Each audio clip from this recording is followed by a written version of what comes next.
Olá você, muito bom dia! Estamos chegando com o nosso quadro, o quadro queridíssimo aqui da Câmara FM, Cultivando Bem-Estar Emocional.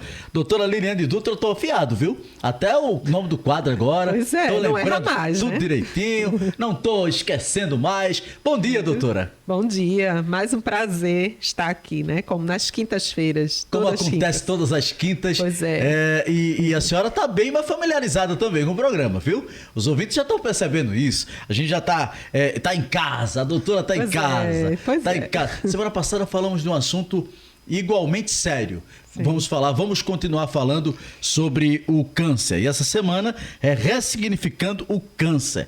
E doutora, antes de lhe fazer as perguntas, a senhora falava uma coisa semana passada que foi guardada em minha mente. Até parece que foi ontem que a senhora me falou. Sobre que as pessoas não falavam muito sobre o câncer. Tem até medo de falar essa palavra, né, doutora? Pois é, né? E hoje mudou um pouco, né? Mas ainda existem muitos mitos, né? De que é uma doença incurável. E a gente sabe que não é.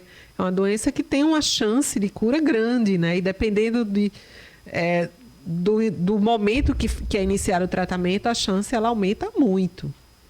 Pois é, eu quero começar falando com a senhora, porque a semana passada a gente falou dessa questão do câncer de mama, a senhora trouxe tão bem o exemplo da sua mãe, eu falei sobre a minha mãe, só para a gente fazer aqui uma retrospectiva do que a gente ouviu a semana passada. Mas vamos falar hoje, doutora, qual é o papel da rede de apoio nesse processo, para quem está enfrentando esse processo, doutora?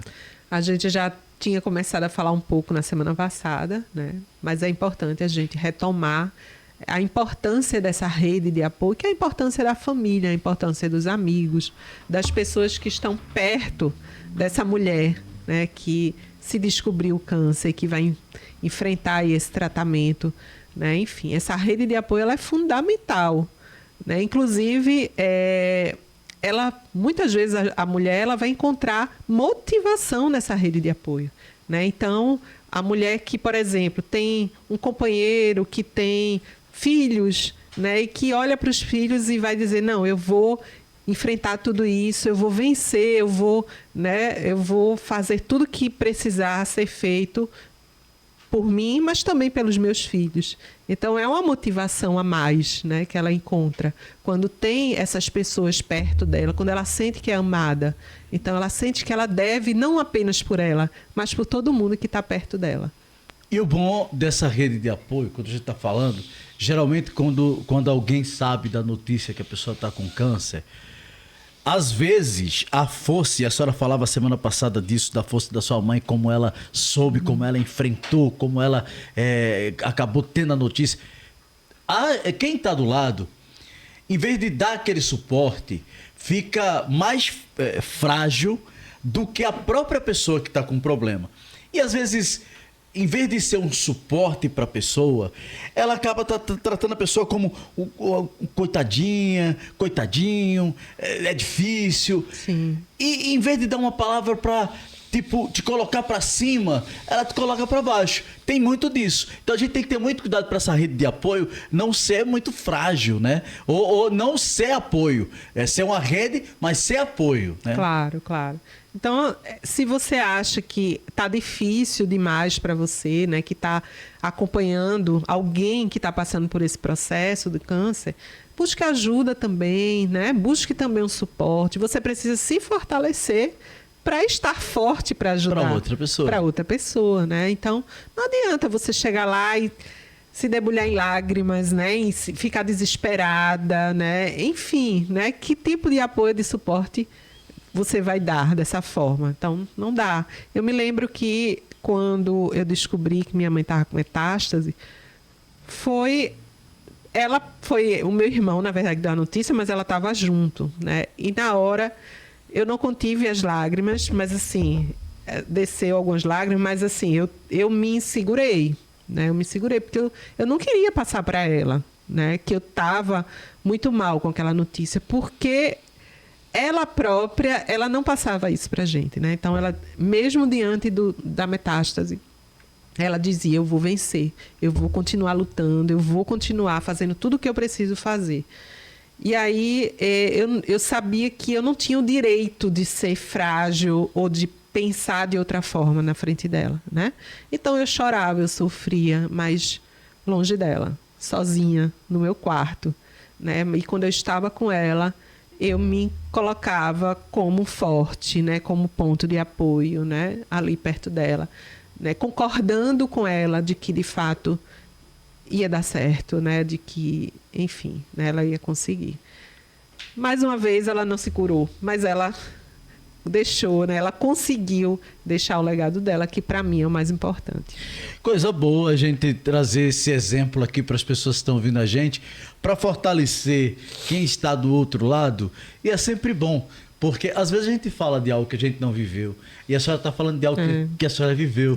Então tem muito mais firmeza para as pessoas que estão ouvindo a gente e dá um conforto, dá um alento para quem está ouvindo a gente. Doutora, como familiares e amigos pode apoiar sem invadir ou invalidar os sentimentos da mulher? A pergunta é muito parecida com o que a gente estava falando anteriormente, mas eu queria que a senhora pudesse ser mais abrangente nesse contexto. Então, quando você fala em invadir, é muito do sentido de dar espaço, né, para aquela mulher que está vivendo aquele momento difícil na vida dela, né? Então, tem hora, quando você não está bem, que você quer ficar só. E tá tudo bem. Então, permita que ela fique só, dê esse espaço para ela, né? Deixe que ela fique um pouquinho com ela própria ou com Deus, né? Às vezes precisa ter esse momento mesmo, sozinha, né? Nas orações dela, né? Com Deus, com a espiritualidade.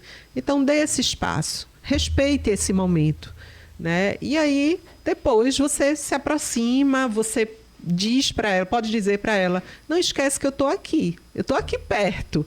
Mesmo que eu não esteja com você, junto com você, mas eu estou perto, estarei sempre perto e disponível, né? Então, isso é o mais importante, essa disponibilidade. Deixa eu abraçar aqui meu amigo Reinaldo Dutra, está acompanhando a gente sempre, dizer da satisfação de saber da ordenação do nosso amigo Reinaldo Dutra, né, Liliane? Está feliz? Tô feliz, sim. Tá feliz? Se ele tá feliz, né? Então eu tenho que ficar também. Coisa boa. Fico feliz em saber. Ele deve estar acompanhando a gente, como sempre, todas as quintas. Ele fica aqui mandando mensagem no programa. Jonas, estou ouvindo essa psicóloga linda. Tá ouvindo a sua esposa, né, Reinaldo? E deve estar muito orgulhoso. O Reinaldo, quando a gente começou a fazer o programa aqui na rádio, ele foi um dos grandes incentivadores para que o programa, o quadro, o Cultivando Bem-Estar Emocional, pudesse estar no ar. Depois eu chego para ele e falo, né, da nossa audiência, como é que está agora, como é que as pessoas estão recebendo o programa, como é que as pessoas estão ouvindo. E falo assim, você não acredita em mim? Eu não disse para você, rapaz. Você tem que acreditar mais em mim. Eu falei, realmente os temas são importantes. E são, porque a gente faz, além de levar a mensagem para as pessoas, é de uma utilidade pública, como eu venho constantemente dizendo. Eu até não estou falando muito da minha irmã, porque o pessoal fala, você só fala da sua irmã, você só ela que escuta o programa. Semana passada acabei nem falando dela, mas hoje já estou aqui falando. Porque ela realmente gosta. Ela deixa lá agendado para ouvir o programa e ela me disse, eu estou ficando melhor como pessoa. E que bom que as pessoas conseguem ouvir, né? E absorver isso que nós estamos levando para ela, que a senhora está levando aqui no programa, né, doutora? Sim, sem dúvida, né? Isso é tão bom, esses feedbacks, né? Saber que essas nossas conversas estão sendo alcançadas aí, né? Muita gente está sendo atingido de uma forma muito positiva. E de temas diversos, né? Sim. De temas diversos. A gente tem falado aqui de temas diversos que têm ajudado as pessoas como um todo que têm acompanhado o programa. Agora, voltando para o nosso tema, nós estamos falando de um tema tão importante que é ressignificando o câncer. Como o companheiro pode lidar com o medo sem se afastar? Pois é, né? Mais uma vez eu vou trazer o meu exemplo. Quando eu levava minha mãe para as quimioterapias, era muito comum a gente ver mulheres que contavam histórias de abandono dos companheiros.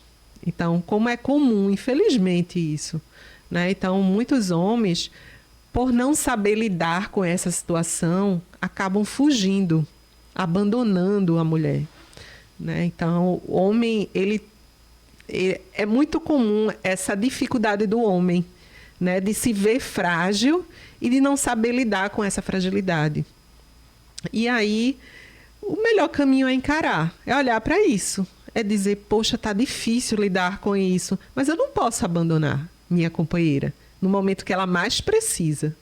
Não dá para abandonar, né? Então, cuide dessa fragilidade para que você se fortaleça enquanto homem, né? Um recado para os homens, e possa estar junto da sua companheira nesse momento. E se ele tem dificuldade, doutora, que procure também uma ajuda profissional, né? Claro. Para lidar com isso, porque às vezes você não consegue lidar com os seus sentimentos. Sozinho.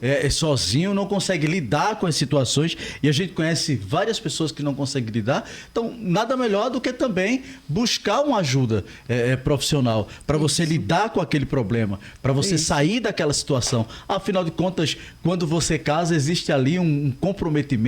Existe ali um voto, né? Até que a morte vos separe. E a gente tem tantos casos. Se a gente for trazer no programa de hoje os casos de homens que acabaram se separando quando souberam que as mulheres estavam com fragilidade. Acontece também de mulheres se separar do marido quando sabe que ele está com uma fragilidade, está com uma doença. Eu acho que é tão covarde. Vamos para esse pressuposto. É tão covarde essa atitude de alguém que deixa a pessoa num momento tão crucial, né, doutor? E a gente pode levar para esse sentido da história hoje, né? Imagina uma mulher passando por essa situação, né? Diante de um diagnóstico, fazendo um tratamento tão agressivo, onde a sua imagem ali é totalmente modificada, a autoestima, né, mexida, e você ainda tem que lidar com o abandono de alguém que você achava que ia ficar do seu lado. Imagina, né? Como é devastador isso. Então, é um apelo que a gente faz aos homens, né? Com certeza. Então, cuide das suas esposas, namoradas, companheiras, né? Estejam com elas.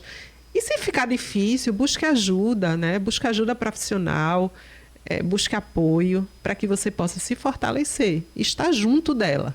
E saindo desse contexto dos maridos, eu quero também falar para toda a família, doutora. A gente precisa falar para os filhos. A senhora falava enquanto a senhora e seu irmão receberam essa notícia e como se portaram com isso. Então, para os filhos que estão ouvindo a gente também, a gente está falando para os maridos, mas falar para os filhos.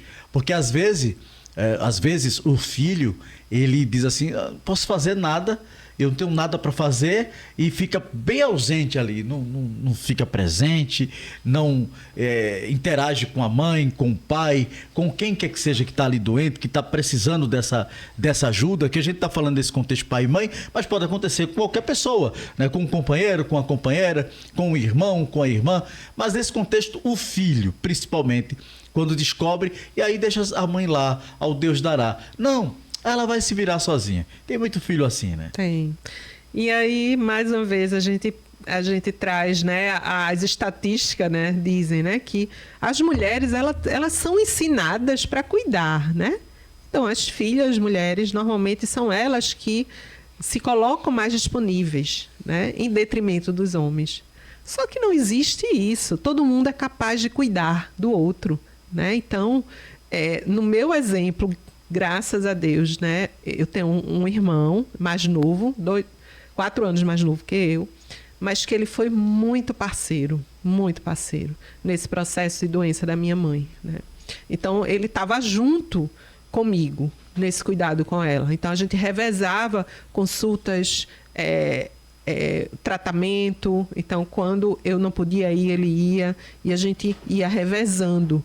Então, ela nunca ia só. Aconteceu uma vez, eu acho, uma única vez, mas assim, em geral, a gente estava junto dela nesse processo de revezamento. Então, nem ficava pesado para mim sozinha, também não ficava pesado para ele sozinho. A gente dividia essa responsabilidade, né? E como faz a diferença quando é dividido essa responsabilidade, né? Numa família, às vezes, de vários irmãos, onde cada um faz sua parte, né? E todo mundo se junta e se une em prol, né, do cuidado com aquela pessoa que está precisando tanto de cuidado.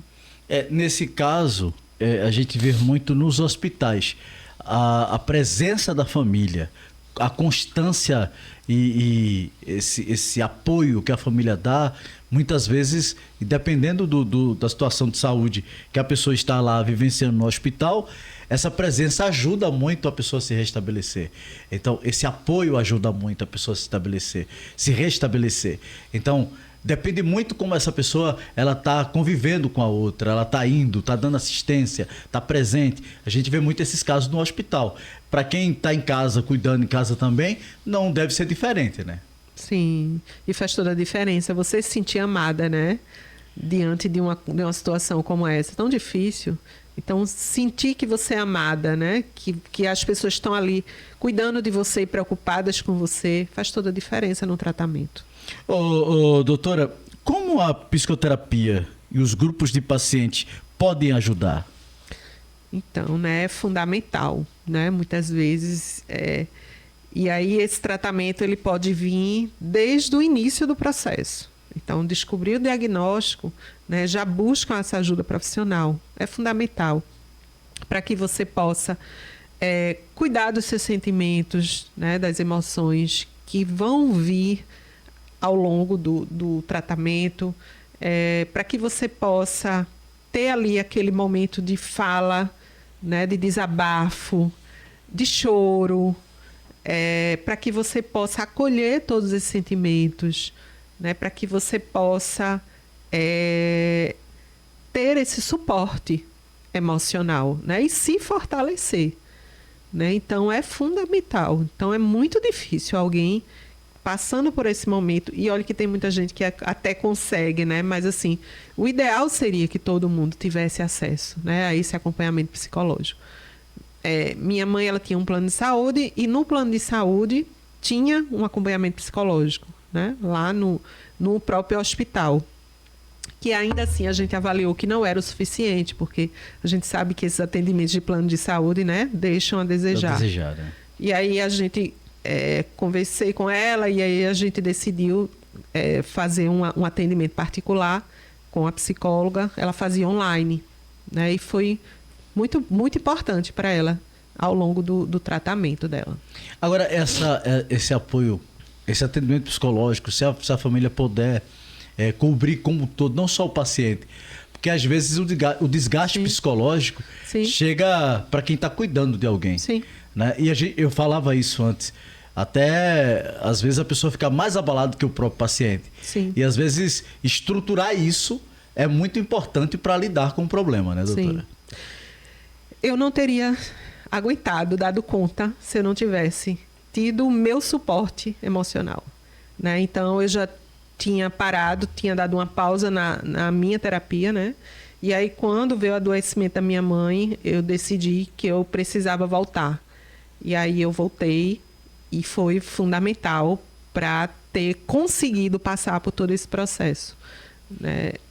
Sem isso, eu não sei se eu daria conta. Então, foi muito importante. Estar na terapia, tendo esse suporte emocional, foi para mim fundamental. Gente, esse tema é extremamente relevante, é sensível, e como esse programa ele está chamando a atenção hoje, é o Ressignificando o Câncer, e eu estou vendo aqui a importância dessa rede de apoio, da família, dos amigos, do profissional de saúde, do alicerce para o paciente oncológico que está ali. E é preciso a gente tentar ver as ajudas, porque isso minimiza a sobrecarga na prática. Porque, por exemplo, você está aí cuidando de alguém e você pode ter uma sobrecarga aí psicológica, você pode ficar mais atordoado que a pessoa. Em vez de você dar uma palavra que a pessoa está precisando, você pode, de repente, desnortear a pessoa. Em vez de você aumentar a fé dessa pessoa, vamos aqui espiritualizar o tema, você pode tirar a fé dessa pessoa.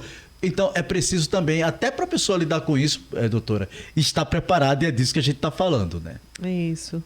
Então, quando conversar com aquela pessoa, então trazer, por exemplo, outros casos de pessoas que tiveram câncer, né, e que foram bem-sucedidas, né? Então, e não falar de casos, né, onde a pessoa não conseguiu, que veio a óbito, enfim, não cabe, né? Não cabe ali numa conversa com a pessoa que está passando por aquela situação, né, exemplos desse tipo. Então vamos trazer Olha, alguns alguém exemplos. aconteceu isso e fulano morreu. É muito inoportuno você chegar Totalmente, né? com esse tipo de assunto, né? Totalmente. Se você não pode levantar, você não vai derrubar, né? E Exatamente. a palavra, ela tem muito poder. Quando a gente fala nisso, nesse contexto da palavra ter poder, Sim. é as pessoas usarem as palavras para ajudar e não para derrubar. Pois é, né? E é isso, né? O principal é estar junto, é dizer, ó, eu tô aqui contigo, eu tô aqui com você. E a gente escuta muito assim, pode contar comigo para o que precisar. Tá, mas ao invés disso, diga, ó, o que é que eu posso fazer de fato por você? Eu posso te ajudar a levar no médico, por exemplo. Né? Quando é que você quer que eu vá com você no médico? Você quer que eu vá com você, né? Quando é que você quer que eu vá? Eu posso ajudar você na tua casa, né? Se for uma vizinha, uma amiga, né? Alguém que está perto de você. Eu posso ajudar com você, arrumando sua casa, por exemplo. Então, oferecendo ajudas práticas, concretas, né? Porque às vezes a gente escuta muito esse tipo de fala, né? Pode falar comigo para o que precisar. Sim. Mas na prática. E daí, né? Na prática, né? O que é de fato isso? Né? Então, quando você oferece coisas práticas, facilita, né? Até para a pessoa dizer, eu quero sim, eu quero que você me ajude nesse sentido. Né? Então, é isso. A doutora está falando exatamente disso, gente. Incentivar a adesão ao tratamento. A presença e o cuidado tornam o caminho mais leve, fortalece o paciente para seguir as orientações médicas, porque às vezes o paciente está com um problema, e a gente falando de ressignificar o câncer, e ela não quer ir no médico. Às vezes a pessoa... Eu vou usar meu pai como exemplo. Meu pai era uma das pessoas que raramente ia no hospital, que ele não gostava do hospital. Porque ele dizia que se fosse lá no hospital, ia descobrir uma coisa, ia dizer que ele estava doente e ele não estava, e ele morria de medo do hospital.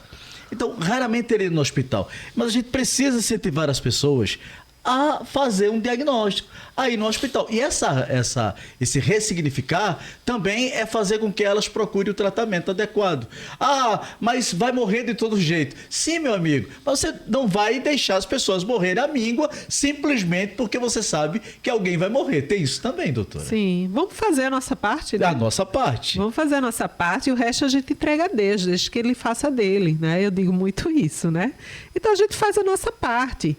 E aí, se a morte vier, ok, ela veio, mas eu fiz o melhor que eu pude, eu fiz a minha parte. Então, quando eu penso na minha mãe, é isso que eu penso. Ela veio a óbito, mas eu tenho uma consciência, né, e uma tranquilidade muito grande de dizer que eu fiz o melhor que eu pude enquanto filha. Né? E eu sei que ela fez o melhor que ela pôde, né, para cuidar dela, para fazer tudo o que deveria ser feito. Então, enfim, todos nós fizemos o que podia, né? Se ela não se curou, é porque não era para ser, é porque chegou a hora dela mesmo, né? Enfim, mas a gente precisa, sim, fazer nossa parte. Você que está ouvindo a gente precisa encontrar aí um grupo de apoio, um grupo que incentive você, um grupo que lhe ajude. Se você vai vivendo esse momento, é bom que você vá se orientando com quem realmente pode lhe ajudar. No contexto, a gente falava sobre a prevenção, procurem sempre fazer a prevenção. Estamos praticamente já no final do mês de outubro e essa prevenção não é só em outubro, essa prevenção precisa ser constante, né, doutora? O ano inteiro, né? Esse cuidado, né, com a saúde da mulher. O câncer de mama é um dos cânceres mais comuns, né, que existe, mas também é um dos cânceres mais curáveis, né? A boa notícia é essa. Então, quanto mais cedo, né, identificar, mais chances de cura, né? Então, esse cuidado, ele precisa ser constante, né? Não só da mulher, mas de todo mundo, mas a gente está falando mais especificamente do câncer de mama. Então, esse cuidado, ele precisa existir, essa atenção, né? Os exames periódicos, a mamografia depois dos 40 anos, né? Enfim, todos esses cuidados aí necessários. A gente estava falando de medo, logo no início a doutora falou aqui de medo, e eu diria para você, permita-se o medo. O medo ele é legítimo, né, doutora? E a senhora falava também sobre isso. Mas o importante é você não deixar o medo atrapalhar esse processo. Uhum. E às vezes a gente deixa que o medo atrapalhe o processo até de cuidar da saúde. O meu pai, por exemplo, tinha um medo de ir ao médico. Então, quando isso passa a ser um problema, acende aí também um alerta, né? É um medo que paralisa, né? Que impede você de fazer o que deve ser feito. Então, esse medo, ele é muito ruim, ele é muito prejudicial. Então, o medo é normal na nossa vida, mas o medo que paralisa, esse medo já é um medo que extrapola o normal, né? Então, a gente não pode deixar que esse medo tome conta, né? Então, a gente tem que ir com medo mesmo, né? Porque quem recebe um diagnóstico de câncer, quem é que não vai ter medo? É impossível não ter medo, né? Então, tem medo, faz parte do processo, mas vai com medo, né? Segue as orientações, faz o tratamento, faz tudo o que precisa ser feito. Com medo mesmo. Essa questão, eu vou citar um exemplo de uma pessoa que eu fiquei sabendo que ela teve um problema com AIDS, né? E as pessoas nunca morrem com AIDS, morrem com qualquer outro problema, mas nunca sendo soro positivo. E ela recebeu o diagnóstico que era soro positivo. E a família começou a falar, olha, fulano. E ela que passava assim, dizia para não, gente, veja, isso aqui eu vou viver tranquilamente. E até hoje, pô, ainda está vivendo, mesmo sendo soro positivo. Já uma outra pessoa pensou que era soro positivo e o diagnóstico não tinha nada a ver com soro positivo, mas colocou na cabeça. E acabou que morreu. E as pessoas disseram que morreu porque foi o psicológico. Por que eu estou trazendo esse tema aqui? Porque as pessoas às vezes morrem com o seu psicológico. Morre com os seus medos, morre ali com as suas incertezas. E aí é preciso que você, mesmo que tenha um problema, vá tratar do problema, vá enfrentar o problema, sabe? E como a doutora disse, você não vai morrer com esse problema. Você pode até morrer com esse problema, mas você pode viver. Muita gente está vivendo, muita gente está sendo feliz. Quer dizer, é preciso enfrentar os medos, fazer todo o diagnóstico, fazer todo o tratamento necessário. Tem gente que não quer fazer o tratamento, doutora.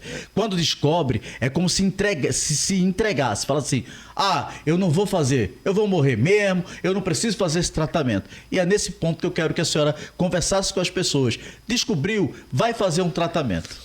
É isso mesmo, né? Então, a gente não pode deixar que esse medo impeça você de fazer o que precisa ser feito, né? De seguir as orientações, de fazer o tratamento, né? De fazer as quimioterapias, porque a gente sabe, é um tratamento agressivo, não tem como dizer que não é. Você faz aquilo, vai perder o cabelo. Tem essa certeza, né? Isso. Então, é muito comum a perda do cabelo, né? É quase certa. Enfim, é um tratamento agressivo, é um tratamento que gera desconforto, né, enjoos, né, enfim. Mas, infelizmente, é o que a gente tem, né? E é necessário, né? É o que a gente tem e é o que é necessário fazer, né? Então, os médicos, eles estudaram para ter esse saber, né, de saber o que deve ser feito. Então, a gente precisa confiar nos médicos, né? Então, precisa seguir as orientações e fazer o que precisa ser feito. E tantos casos de cura, né? Seja o câncer de mama, outros tipos de câncer. Então, tantos exemplos de pessoas que conseguiram ser curadas, né? Enfim, então é possível, né? É totalmente possível. Não dá para pensar, eita, recebi o diagnóstico, vou morrer. Não é uma condição, né? Então, você pode até morrer de outra coisa que não tem nada a ver com câncer. Eu tive um outro exemplo na família de uma tia que ela teve câncer de mama e ela morreu recentemente, mas de outra coisa que não teve nada a ver com câncer, problema do coração. Tem muito disso. O câncer, ela foi curada. Doutora, chegou o momento da senhora trazer uma mensagem final para as pessoas que estão enfrentando o câncer e estão ouvindo o programa. Chegou a hora da senhora deixar aquela mensagem para elas. Então, cuide de você, né? Seja antes do diagnóstico, seja depois do diagnóstico, durante o tratamento. Então, cuide de você, cuide da sua saúde física, cuide também da sua saúde mental. Lembre que seu corpo, ele é uma coisa só. Corpo e mente se integram, né? Então, a gente não pode dizer que vai cuidar só do corpo ou cuidar só da mente. A gente vai cuidar das duas coisas, né? Porque a gente precisa estar bem, corpo e mente. E espiritualmente também, né? Que outra área da nossa vida também muito importante. Então, cuide de você, né? E vá com medo, apesar do medo que é natural, que vai vir. Vá com medo, né? E siga e faça tudo o que for necessário para que você possa ou conseguir a cura, né? Ou seguir esse tratamento da melhor forma possível. O nosso programa está chegando no final. Na semana que vem tem mais. Cultivando o bem-estar emocional aqui na Camará com a doutora Liliane Dutra. Até a próxima semana, doutora. Até a próxima quinta, se Deus quiser. Forte abraço a você que esteve com a gente aqui no YouTube, muito obrigado. A você que está no rádio, continue ligado, depois do intervalo eu volto aqui no programa Jonas Silva.